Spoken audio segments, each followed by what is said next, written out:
Anybody? It's dense. Okay. No. What happens is a polar molecule, because what does the molecule of water, what is it made up of? Liquid. Liquid. Okay, it's H2O. Oh yeah, H2O. Right? What does the H start with? What does the H stand for? Hydrogen. Yes, it is hydrogen. And what does the O stand for? Oxygen. Oxygen. Well done. So, if you'll recall, the oxygen that is up above, it really attracts the electrons. Yes? Electrons like it. So they buzz around the oxygen. Okay? So it tends to be there where the oxygen is, it tends to be what? Negative in charge. Okay? Negatively charged. Then you have the hydrogens. So normally we have the oxygen up here and the two strands down here of hydrogen. So then the hydrogen will tend to be positively charged. So when it combines with its another water molecule, what will happen? For example, the hydrogen will attract then the oxygen and so on and so forth. Yes? Now, when it becomes, for example, that's liquid water, when it becomes ice, yes, it becomes a solid, what happens is that there will be more of a space between each water molecule.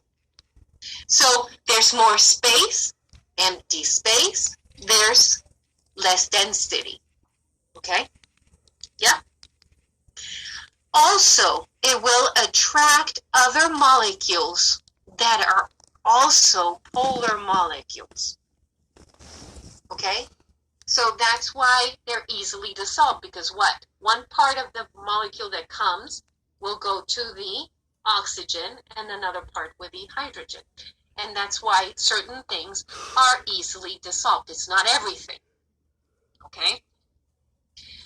Now, polar molecule, again, a neutral or uncharged molecule that has an asymmetric internal distribution of charge. And that's what happens with water molecules. Okay, so that's why water molecules are polar, leading to partially positive and partially negative regions. I just addressed that. So partially negative would be up above where the oxygen is, right?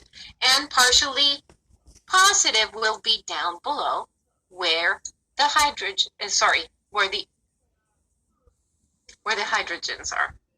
Oxygen and then the hydrogen.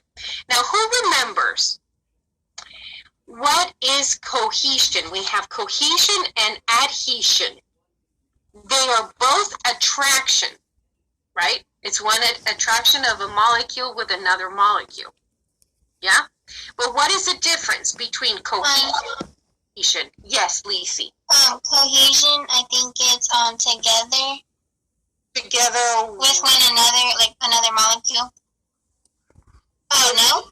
With the same molecule. Same molecule. Yeah. So when it's the same molecule, so for example, if you have water and it attracts another water molecule, that is cohesion. Yes? Cohesion, yeah. Yes, yes. And then adhesion when it's another molecule. Okay? So they're different kinds. So it's an attraction as well, but of molecules of different kinds. Okay? I need to here.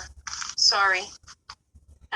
We'll have to see who I hadn't done that before. So Caden's not in. Jacob, Jerry. Sorry about that, Jalen. Christian's not in. Dario. Nope. Okay, Daniel, Lacey, Bryson, nope. And Trinity, and Sammy, and Mark, and Evan, and Dylan, and Abby, right? Abby here? No, Abby's not. And Emily. Thank you. Okay, so again, density is the mass per unit volume of a substance. So again, with water, so going from a liquid to a solid, again, the water molecules will spread out a little bit more, okay? And therefore it is less dense, okay? Then we have specific heat capacity. The amount of heat needed to raise the temperature of 1 gram of substance by 1 degree Celsius, okay? And the heat of vaporization, the amount of energy needed to change 1 gram of a liquid substance to a gas at a constant temperature. Now, water, again, is polar. We just addressed that. Water molecules are polar with partial positive charges on the hydrogens and partial negative